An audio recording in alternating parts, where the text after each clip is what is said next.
The S.R.Crockett Online Museum.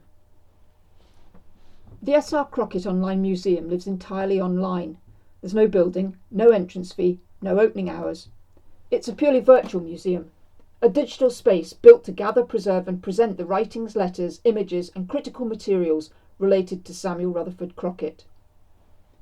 Virtual museums have actually been around for longer than you might think. The idea goes back to the early 1990s. Most are large, image-driven and built by teams. This one is different. It's niche, it's text-rich, and it was built at home, pretty much by one person, from a deep and long-standing engagement with a writer's life and work.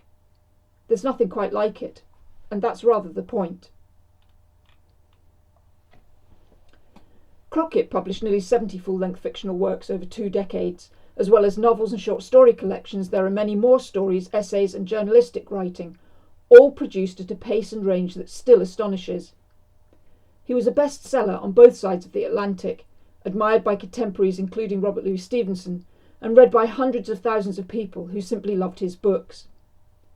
This museum exists because that achievement deserves proper attention, and because the materials to give it that attention are gathered together here. Over 800 letters, a complete digitised archive of his published works, and a growing body of critical and contextual writing. Critics buried Crockett in the Kale Yard and left him there to rot. This museum digs him up and lets the evidence speak for itself.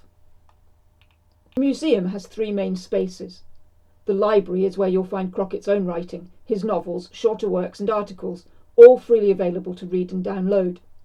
The reading room is where we've gathered curated critical and contextual writing about Crockett for researchers, students and curious readers.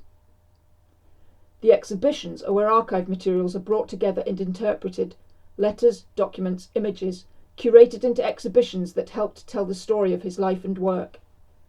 Our belief is that all the historic content in the museum is in the public domain, with more recent work gifted freely to the museum or published under Creative Commons licence.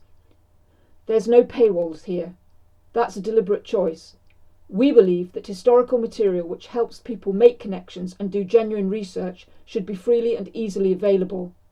This isn't about commerce, it's about cultural preservation.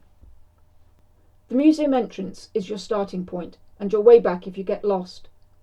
From here you can reach all 3 virtual rooms, either using top navigation menu or hamburger menu on smaller screens. You'll see links to the museum, the library and the reading room. Each space also has its own welcome video, but this is the overview.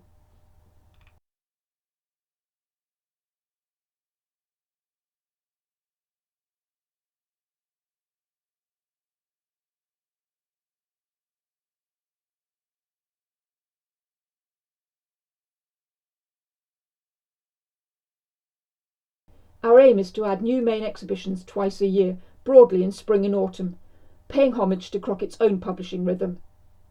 Smaller, more focused exhibitions will appear in between, as his own work did. The archive is being added to continuously, and the cataloguing and tagging improves with every pass.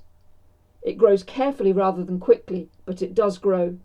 So the hope is that each time you visit, there will be something new to discover. The museum is run by the S.R.Crockett Cultural Legacy charity, and runs on the generosity of its supporters and on some excellent free and open source tools. Koalo for charity web hosting, Omeka for the museum software, and WordPress for organising the reading room. Should also thank Claude AI, which acts as an editorial assistant, helping with research and drafting. Hopefully that gives you enough to find your feet. Feel free to explore at your own pace. The museum is a growing space and we keep adding to it, so it's always worth coming back. Other videos in this series are linked below, and the main entrance is always open.